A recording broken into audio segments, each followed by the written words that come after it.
And looky there, we got a rear view camera. We got driving capabilities that we didn't have before. This is a pretty old car, didn't have any of this stuff, and now it does. Really like it. The product was given to me for an honest review. We put it on. We're not super techie. We're not like high-end, do this stuff all the time kind of people, but we figured it out pretty quickly. So anyway, we like it.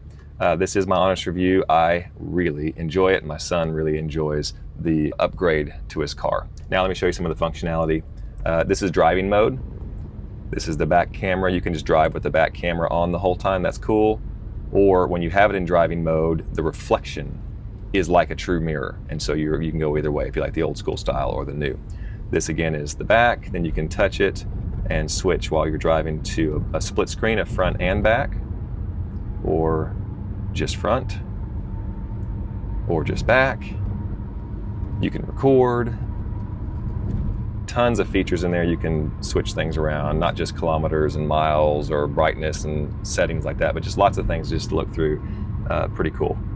What else? Okay, there's a good shot of the mirror. That's just the normal mirror functionality, so you can actually see what's going on behind you if you don't want to use the camera.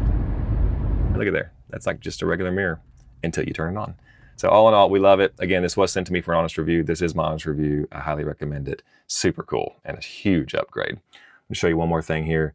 I was just going back and forth in the daylight, and you can record things, and that right there told me to stop recording, so I stopped recording, and then it's all stored in there. If you have an SD card, it'll store your rear view and your front view. So this is some front view shots, and then here, I'll switch over here again to the rear view shots. Just all in all, it's so cool. I mean, this is so much more than our car could do previously.